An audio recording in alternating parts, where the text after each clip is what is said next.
కర్నూలు నగరంలోని రోజా వీధిలో వాలంటీర్ మీసాల సుమలత ఆధ్వర్యంలో అవయదాన ప్రాధాన్యతపై ప్రజల అవగాహన పెంపొందించాలని కార్యక్రమం నిర్వహించారు.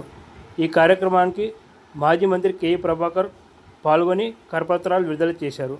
ఈ సందర్భంగా మాజీ మంత్రి కేఈ ప్రభాకర్ మాట్లాడుతూ భారతదేశంలో కేంద్ర రాష్ట్ర ప్రభుత్వాల అవయదాన ప్రాధాన్యతపై ప్రజల అవగాహన పెంపొందించేందుకు కార్యక్రమాలు చేపట్టిందని, ఆంధ్రప్రదేశ్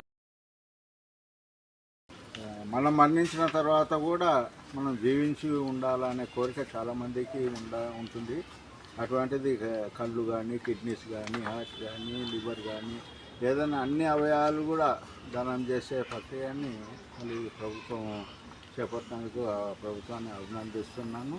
మళ్ళీ మనకి అందుబాటులో ఉన్న అందరూ కూడా వారికి మరి మనం మరణించిన తర్వాత మన అవయవాలు ఎట్లా ఉంటాయో మనకే తెలియదు. కాబట్టి అవి 10 మందికి ఉపయోగపడే విధంగా అవయదానాలు చేయాలని మేము కూడా కోరుకుంటున్నాం. ఆంధ్రప్రదేశ్ రాష్ట్ర ప్రభుత్వం ఆదేశాలు ఇచ్చిందన్నారు. జీవించే అవకాశం లభించడంతో పాటు కొత్త వెలుగులు నింపడానికి వీలు కలుగుతుంది. బ్రెయిన్ డెడ్ అయిన వ్యక్తి నుంచి సేకరించే అవయవాలతో 8 మందికి సమకూర్చే అవకాశం ఉంటుంది. ఆర్థిక కష్టాలతో ఇబ్బందులు పడుతున్న నిరుపేద కుటుంబాలకు ఆర్థిక వనరులతో పాటు సతమతమవుతున్న అభాగ్యులకు అవయవాలను సక్రమంగా నేరాలు ముఠాల మాయలో పడి తీవ్రంగా ఇబ్బందులు పడుతూ నష్టపోతున్నారు.